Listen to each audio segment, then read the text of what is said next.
Hello, guys, welcome to this podcast, Everyday Talkies, which ironically does not come out daily.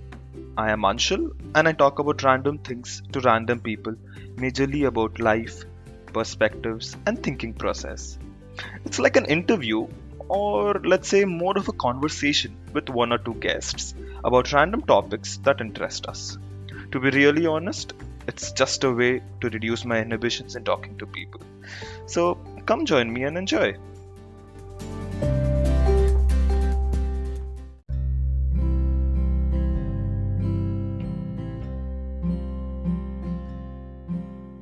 Hello, guys. Welcome to the new episode of Everyday Talkies. And today is a very big day for me because the guest that we have today is someone who has excelled in his own field and who has graciously accepted to be a part of this conversation. His name is Sagar Vyas. He's a very well known name in the Indian gaming industry and someone like people like us who are not so familiar about him. We learn about him. We learn about how he thinks about life, what are the things that he has done. But before welcoming him and before asking him to speak something about his life, I would first like to introduce him to all of you. Gaming community is something which people do not take much seriously like previously. Right now it is growing and people are joining this industry in various form factors. But currently he is working as an organizer in Nordwing Gaming, where he organizes these esports tournaments and events. And he has so many achievements in FIFA gaming that if I start listing them down, and I did my research, and if I start listing them down and talking about them, this half an hour would not be enough and we will not be able to know more about his life. So we'll jump from that. He has achieved numerous things in various engineering colleges. He has traveled across many cities. And I think something which I hope he holds proud to himself is that he represented India internationally in Paris after qualifying from Pune, then winning nationals in Goa under ESWC,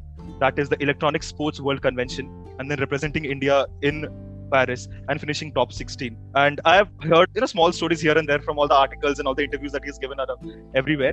But I'll shut up. And first, I'll welcome Sagar Bhaiya. Hi, Sagar Bhaiya. How are you? Hello how are you.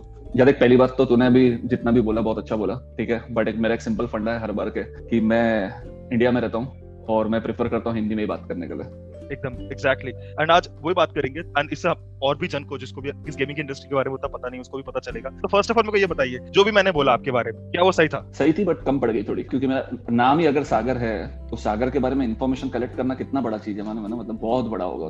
तो तेरे को जो मिला है वो एक almost like एक swimming pool जितना इन्फॉर्मेशन मिला ऑब्वियसली। एंड उसके बारे में तो अभी डिस्कस करेंगे। तो सबसे पहले तो आप मेरे को ये बताइए कि मतलब एक तो गेमिंग इंडस्ट्री के बारे में लोगों को उतना पता नहीं, और मेरी जो ऑडियंस है वो बहुत सारा अपने यंग जनरेशन जैसा है, जैसे कि मैं अभी 22-23 साल का हूँ, तो मेरे जनरेशन के बारे में बहुत देखते हैं, तो उन लोग बहुत खेलते हैं। एंड दूसरा एक जो ऑडियंस ग्रुप है वो एक्चुअली थोड़ा अपने पेरेंट्स जैसे एज के हैं, उनको समझाने के लिए कि ये इंडस्ट्री क्या है एंड इसमें आपने इतना नाम कमाया है, तो इसके बारे में हमें थोड़ा बताइए। यार ऐसा कुछ नहीं, मतलब हम लोग ने जब ये चालू किया था तो मेरे मन में ऐसा कुछ इंटेंशन नहीं था करके मेरे को नाम कमाने का या पैसा कमाने का। बट मेन मेरा पहला पॉइंट ऐसा था कि हम लोग को गेम्स खेलने का इतना शौक हो गया था कि वो कब प्रोफेशन में बन गया और कब हम लोग ये लेवल तक पहुंच गए हम लोग को पता ही नहीं चला। मतलब ये मैं मेरी बात करूं स्पेसिफिकली तो मेरे साथ तो यही हुआ था। तो ऐसे स्टार्टिंग में मैं तो जस्ट एक कैजुअल गेमर के जैसे चालू किया था, वाइस सिटी, मारियो, कॉन्ट्रा ये सब खेलते हुए। फिर मालूम पड़ा गेमिंग कैफेस करके भी ऐसे होते हैं, बट वो टाइम पे साइबर कैफे और गेमिंग कैफे एकदम सेम होते थे। तो मैं वहां पे जाके कॉन्ट्रा, वाइस सिटी, मारियो ये सब गेम्स खेलने के वो टाइम पे। तो उसके बाद फिर फीफा आया। फीफा के बाद कोई और बहुत सारे गेम्स थे, काउंटर स्ट्राइक 1.6 था। तो मेरे को फीफा के अंदर बहुत शौक था क्योंकि मैं वो टाइम पे रोनाल्डो और मेसी का बहुत बड़ा फैन था। तो उसके बाद फिर कंटिन्यूसली ये सब चीजें होते गई, मैं खेलते गया। लोगों ने बोला भाई तेरा गेम अच्छा, टूर्नामेंट्स खेल।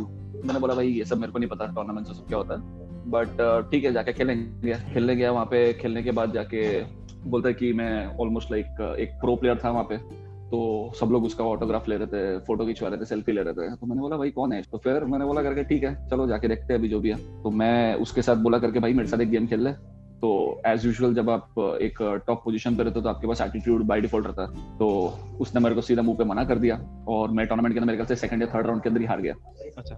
तो वो चीज मेरे को इतना ये लग गई थी करके मैंने बोला करके भाई अब तो मैं आऊंगा और इसको हरा के ही आऊंगा कुछ भी हो जाए। बस फिर वो मेरा एक जो एग्रेसिव एटीट्यूड था वो ही एक था कि जिसने मेरे को इतना प्रैक्टिस करवाने गया। मेरे घर पे पीसी कुछ नहीं था। मैं पहले 7 घंटा खेलता था, फिर 9 घंटा खेलना, फिर 12, 15, फिर लास्ट के अंदर 17 घंटा। मतलब तू ये इसका आंसर भी मैं तुझे दूंगा कि इसके बाद क्या हुआ था 17 घंटा खेलने के बाद भी। तो 17 घंटा खेलने के बाद मेरे को जो आज सब लोग बोलते हैं ना कि हमारे नर्व्स में प्रॉब्लम है, ये है वो है, तो वो मेरे को ये 2010 में हुआ था, मतलब almost like 10 years back. But उसके बाद भी मैं खेलता था। उसके बाद खेलता गया, लक चमकते गया, गेम अच्छा होते गया। और कंटिन्यूसली लाइक 3-4 साल मैंने कंटिन्यूसली नॉन स्टॉप में ही विनर रहता था हर टूर्नामेंट का।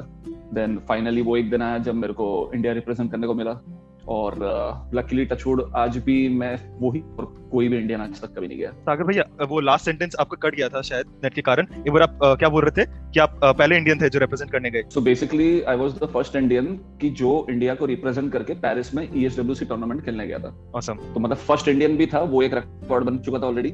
उसके बाद सेकंड रिकॉर्ड ये था कि मैंने वर्ल्ड नंबर 1 वो टाइम पे जो था उसको हराया था, क्योंकि मेरे ग्रुप के अंदर world number 1, world number 2 Pakistan, south Africa, ये सब ऐसे ऐसे करके टीम्स थे, और मतलब उनका नाम सुन के मेरी फट गई थी भाई, मतलब समझ रहा है। हाँ हाँ। बट उसके बावजूद मैंने वर्ल्ड नंबर 1 को हराया। पाकिस्तान वाला तो आया ही नहीं था, तो मेरे को हाँ, ऐसे ही हाँ। बाय डिफॉल्ट बाय मिल गया था। फिर मैं क्वालिफाई होकर ग्रुप स्टेजेस के बाहर गया, और फिर मैं ऑलमोस्ट सेमीफाइनल का जो फर्स्ट लेग होता है वहां तक पहुंचा। और बड़ों ने, बुजुर्गों ने बोल के गए कि आपको अगर घमंड आएगा तो वो टूटता ही है। तो मेरे को बहुत घमंड आ गया था कि भाई वर्ल्ड नंबर 1 को हराया तो बाकी तो सब लुक्के है फिर। और फिर बाद में मेरी औकात मेरे को वहां पे पता चल गई थी, तो मैं हार गया था। तो मैं लाइक मेरा अभी भी रिकॉर्ड है कि मैं वर्ल्ड के अंदर टॉप 10 रैंकिंग्स में आता हूँ। हाँ, और आपका नाम हॉल ऑफ फेम में है। हाँ, तो अभी मेरा 8 साल हो चुके हैं वो चीज को, और 8 साल में आज तक कोई ऐसा इंडियन नहीं गया है वहां पे जो मेरा रिकॉर्ड तोड़ के आ पाए। बाकी आजकल तो एक बहुत ट्रेंड चालू है करके आप पैसा दे दो और इंडिया रिप्रेजेंट करके आ जाओ, बट हमने तो भाई मेहनत करके गए थे, हम पैसा से लेके नहीं गए थे। मैं आपका इंटरव्यूज देख रहा था कि वो होता है ना कि जब आपके हर मैच के बाद जब आप ड्रॉ करते हो या हारते हो या जीतते हो तो इंटरव्यू होता है, तो मैं देख रहा था, मैं वो सब देख रहा था। और हमेशा चाहे आप जीतो या आप हारो, आप हमेशा एक कॉम्पिटिटिव स्पिरिट में रहते थे। और आप जीत भी रहे हो ना, तो भी बोलते हैं यार इतना कम मार्जिन से नहीं जीतना चाहिए था, मेरे को पता इधर में क्या गलती है।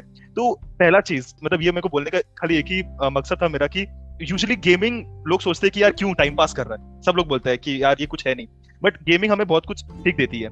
तो वही मैं चाहता हूँ कि जैसे मैंने आपको देखा आपके जैसे इंटरव्यूज में कि आपको इतना कॉम्पिटिटिव और इतना बोलते हैं ना कि डिटरमाइंड बनाया कि आज आप टॉप लेवल पे हो, तो और आपको क्या सीखने को मिला by gaming for the past like 10-15 years? यार देख, ऐसा मैं अगर तेरे को बताना चाहूँ तो मैं बाकी किसी को एनकरेज नहीं कर रहा हूँ, बट मैंने मेरा 12th का बोर्ड एग्जाम स्पीच में छोड़ दिया था जस्ट बिकॉज मेरे को एक WCG करके टूर्नामेंट होता था वो खेलना था। तो वो टाइम पे मैं वहां पे गया भी, मैं जीत भी गया था, बट मुझे ये नहीं पता था करके इंटरनेशनल जाने के लिए पासपोर्ट चाहिए रहता, कि वो टाइम पे ऑब्वियसली मैं बच्चा था।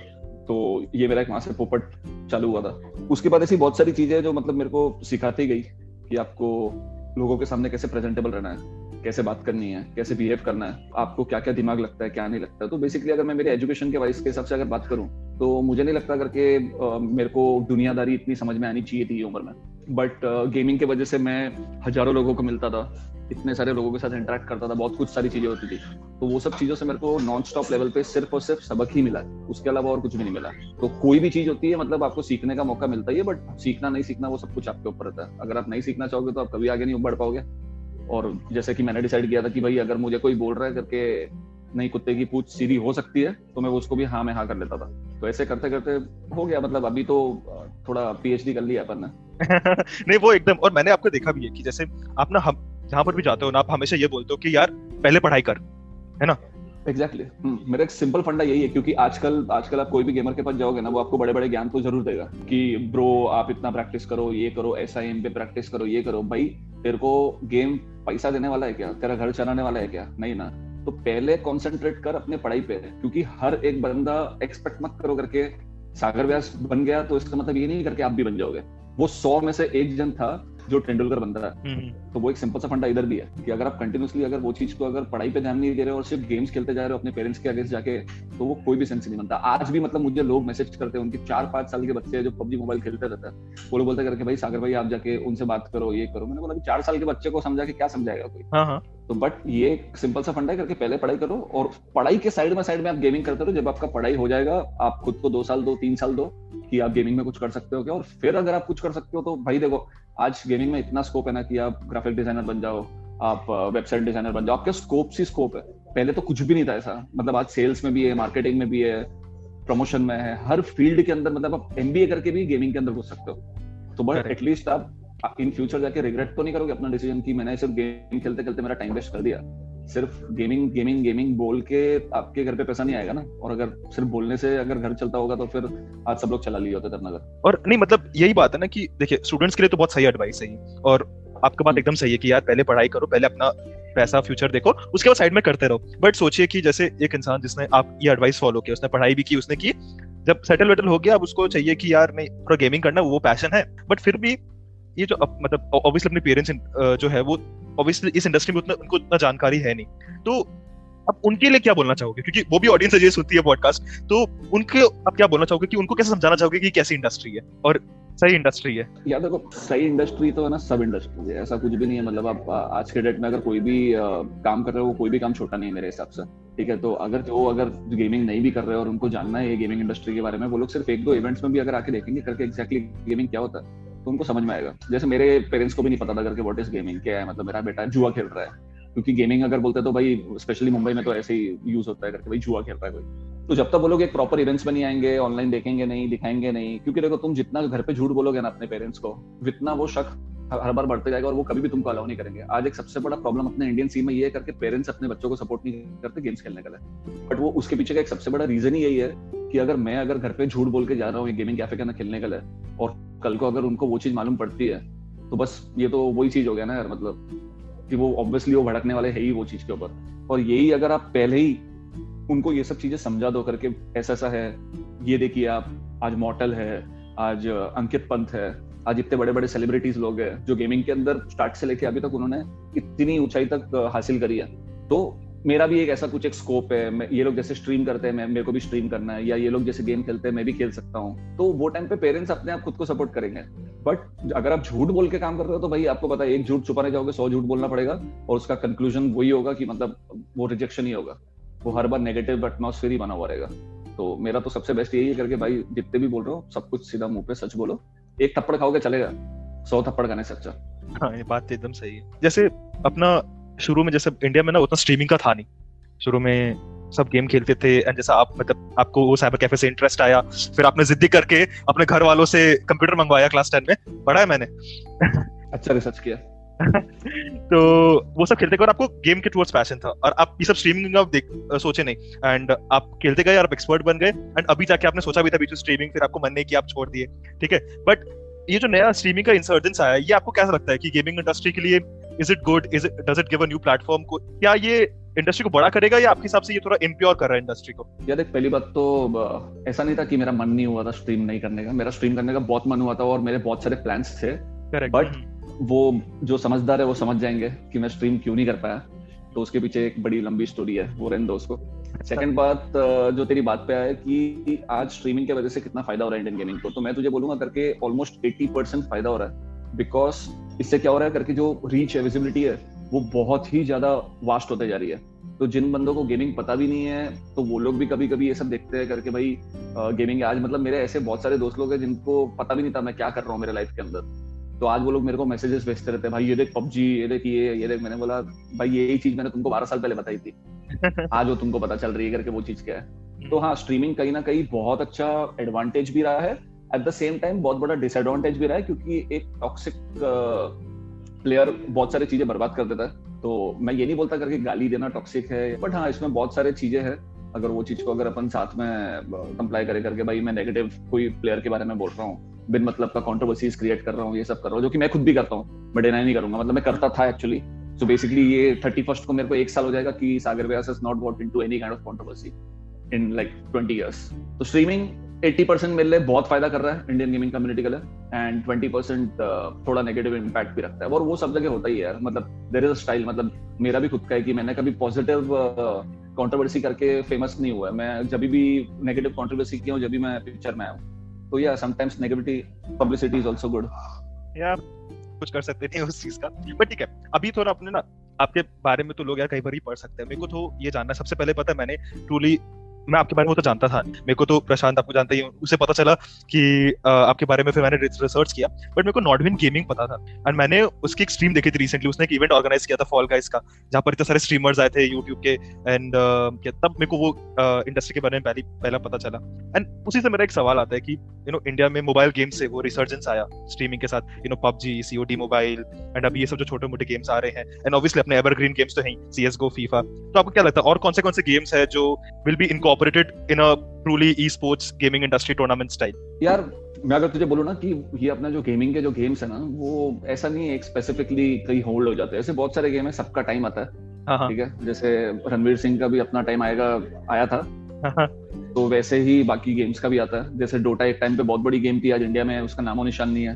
काउंटर स्ट्राइक ग्लोबल ऑफेंसिव इतनी बड़ी गेम थी, काउंटर स्ट्राइक 1.6 इतनी बड़ी गेम थी कि आज उसके बदले फिर CS:GO आ गया। फिर CS:GO भी अभी मुझे खत्म होते हुए दिख रहा है कि मतलब खत्म होते हुए इन द सेंस मतलब सब जितने भी प्रो प्लेयर्स हैं सब लोग वैलोरेंट पे स्विच हो गए। करेक्ट, या वो बोलता है ना कि अगर आप स्टेशन पे खड़े हो ना तो एक लोकल ट्रेन के बाद दूसरी लोकल ट्रेन आएगी और वो आते रहेगी, तो उससे फर्क नहीं पड़ना चाहिए। अब जिसको जो गेम अच्छा लग रहा है वो दूसरी बातें करके वो बंदा वही गेम खेलेगा, और बस वो गेम्स आते रहेंगे जाते रहेंगे, ये सब होता ही रहेगा, चलते रहेगा। हाँ, ये बात तो एकदम सही है। नहीं, बट मेरा इसके ऊपर एक और फॉलो अप क्वेश्चन था, क्योंकि मैं ना आजकल रिसेंटली ये देख रहा हूँ कि बहुत चेस का रिसर्जेंस है, सब चेस स्ट्रीम कर रहे हैं, उसका कितना पॉपुलैरिटी है यूएस, इंडिया, सब जगह। एंड ई स्पोर्ट्स की कोई कंपनी है TSM, उसने वर्ल्ड नंबर 2 हिकारू नाकामुरा उसको भी साइन किया है। सो डू यू सी कि इंडिया में भी ऐसा कोई अडॉप्शन है कि जैसे Nordwin will organize a tournament with top chess players, या उसको भी अपने ऑनलाइन गेमिंग में लेगी?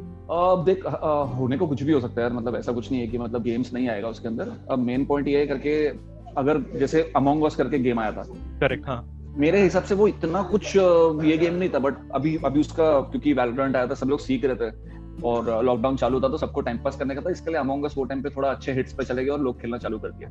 बट मैं वो उसका टूर्नामेंट नहीं करूंगा कभी। मतलब मेरे को अगर पर्सनली पूछोगे तो मैं तो नहीं करूंगा, बट ठीक है अगर अमोंग अस के लिए स्पॉन्सर्स अच्छे आ रहे हैं, सब कुछ आ रहे हैं, तो व्हाई नॉट।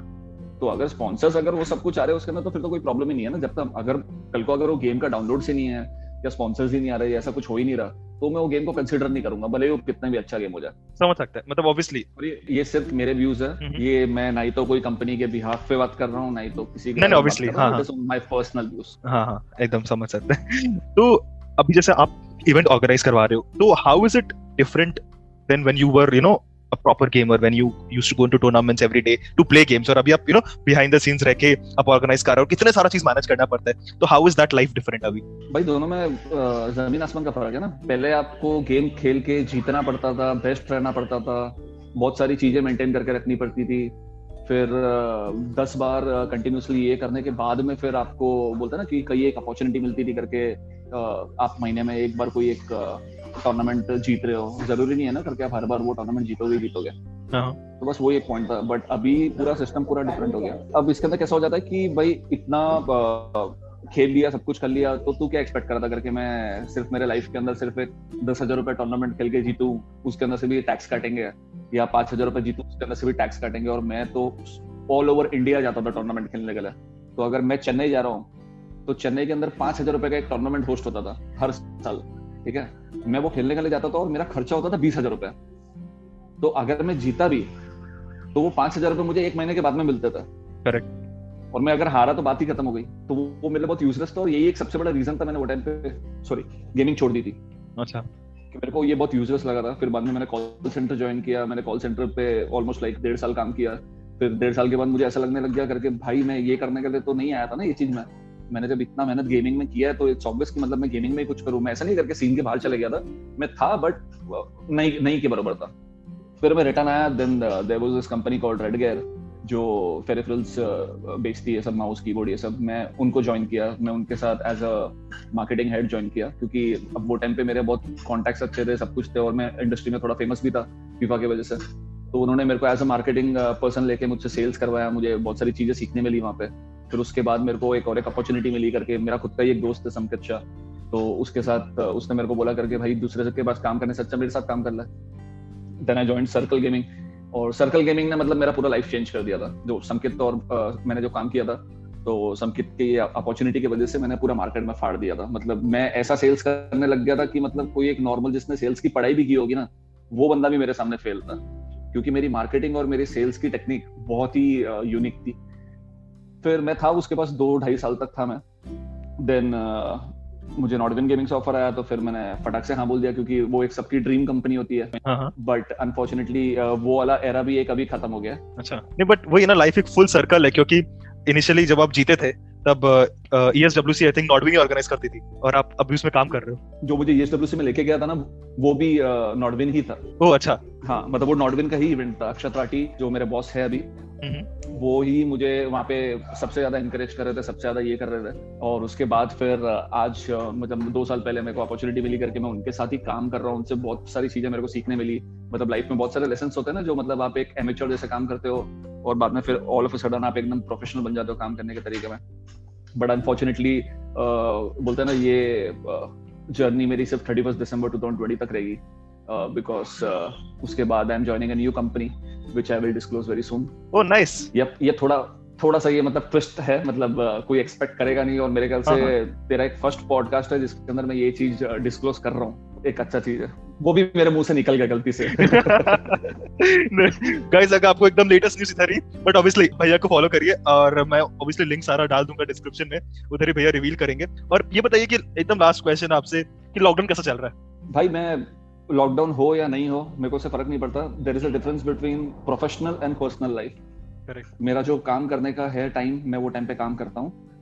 मेरा जो खुद के लिए एक मी टाइम जो होता है, वो मेरे लिए खुद के लिए एक मी टाइम होता है। तो मैं वो चीज को, मेरी पर्सनल लाइफ और प्रोफेशनल लाइफ को कभी मिक्सअप नहीं करता हूँ। जब तक मुझे काम करना है मैं पूरा 100% मेरा काम पे दूंगा। जब मुझे कुछ करना है, जैसे आज अगर मैं तेरे साथ अगर कुछ कर रहा हूँ तो मैं सिर्फ वो चीज के लिए कर रहा हूँ कि तूने मतलब मेरे एक फ्रेंड को जो मेरे टूर्नामेंट्स में खेलता था उसके थ्रू तू आया और तूने बोला कि ऐसी बात है, तो मैंने मना नहीं करता, क्योंकि मेरे को एक बार मैं किसी को ना बोल दूं ना तो वो एक ऑटोमेटिकली नेगेटिव इंप्रेशन तो डाल ही देता है। तो मैं कैसे ना कैसे, चलो जब मैं फ्री हो जाता हूँ तो वो टाइम के अंदर, भले ही रात को 10 बजे के बाद कनेक्ट हो जाए, रात को 12 बजे, ऐसे बहुत सारे इंटरव्यूज है जो मतलब मैंने सुबह 3 बजे भी दिए, 2 बजे भी दिए। तो मेरे को ये चीज अच्छा लगता है जो तुम लोग कर रहे हो, अभी तुम लोग भी मेहनत कर रहे हो ये चीज के लिए। तो ऑब्वियसली मतलब मैं तेरे को वही गुड लक बोलूंगा कि तू अच्छा काम करते रहे, और जब भी कुछ सपोर्ट की बात रहेगी हमेशा find Sagar west at your back. Thank you so much Sagar, and hopefully Roger अभी आपके साथ है? अनफॉर्चुनेटली वो बात मत कर, क्योंकि मेरे को वो रोना आता है वो बात सुनते ही।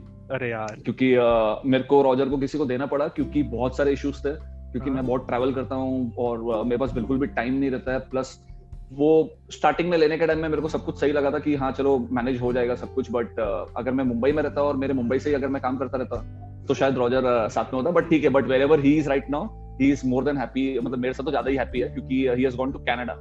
तो मतलब वो कनाडा में शिफ्ट हो गया, तो उसको ग्रीन कार्ड मिल चुका है। और जिसको मैंने दिया, it's a very good family, they already have like 3-4 dogs. तो मेरे को वो चीज का नहीं, मैं आज भी वीडियो कॉल पे उसके साथ बात करता हूँ। चलो यार, इस अच्छी नोट से बेटर क्या होगा ये पॉडकास्ट को एंड करना। But Sagar thank you so much, आप एक बार में मान गए यार, ऐसा कोई भी होता नहीं है। Thank you so much for supporting यार, और कुछ नहीं। डेफिनेटली, क्योंकि मैं मेरे फेसबुक पे हर एक पोस्ट पे कभी भी नोटिस करना, एक हैशटैग, मैं मिनिमम 2-3 हैशटैग यूज करता हूँ, बट मेरा सबसे पहला हैशटैग रहता है because there is only one love sex, and you might have got your answer now. Yes, कि तेरे को लोग इग्नोर करेंगे, बात करेंगे, टाइम, एटीट्यूड सब कुछ दिखाएंगे। मेरे में ऐसा नहीं है, अगर मैं फ्री हूँ मैं तेरे से बात कर लूंगा। अगर तुझे अगर मुझसे कुछ काम है, कुछ इन्फॉर्मेशन है, मैं तेरे को दे दूंगा। मैं जब भी फ्री हूँ मेरे को कोई प्रॉब्लम नहीं होता देने का। बट हाँ, ऑब्वियसली जब मैं बहुत ज्यादा बिजी हूँ तो मैं सीधा बोल देता हूँ करके, नहीं भाई आज नहीं, सीधा 4 दिन के बाद में बात होगा। हाँ एकदम सही बात है। तो मैं वो चीज को मतलब आप, इट्स बेटर कि मतलब आप मुंह पे बोलो और ज्यादा फायदा में रहो। एकदम सही बात है। और अगर मेरी कम्युनिटी को अगर आपको रीच आउट करना हो, ठीक है, कोई भी सोशल मीडिया प्लेटफॉर्म है, तो वो कहाँ कर सकते हैं? यार वैसे तो ना मैंने मेरा नंबर भी सबको देके रखा हुआ है, बिकॉज मेरे को एक सिंपल सा डर सबसे ज्यादा क्या लगता है कि देयर वर बहुत सारे मेरे गेमिंग दोस्त वाले थे जो बहुत डिप्रेशन में आते हैं, ये सब करते हैं। तो मेरे को वो सब ना सुन के बहुत बुरा लगता है, और मतलब ये सिर्फ बोलने के लिए नहीं बोल रहा, मैं मीन करता हूँ ये चीज को। तो कभी भी उनको कभी भी रीच करना है, मेरा नंबर भी अवेलेबल है सब जगह, और आप मुझे कोई भी प्लेटफॉर्म पे मैसेज करो, आपको रिप्लाई विद इन 24 आवर्स तो मैं जरूर कर ही देता हूँ। और वैसे कभी ये सब गंदे थॉट्स दिमाग में नहीं आने चाहिए बस। Well said, well said. And I'll link all the links in the description. But thank you so much भैया, and I will let you go. And thank you so much for gracing this episode of Everyday Talkies. और आपसे जल्द बात करेंगे फिर से। Done. चलो, good luck. Thank you भैया, have a nice day. Okay, bye bye. This is what it is, guys. Such a big personality being so humble, joining us and gracing our platform. And if you want to contact him, you can find his contact information in the description below. But till then, thank you so much. Bye.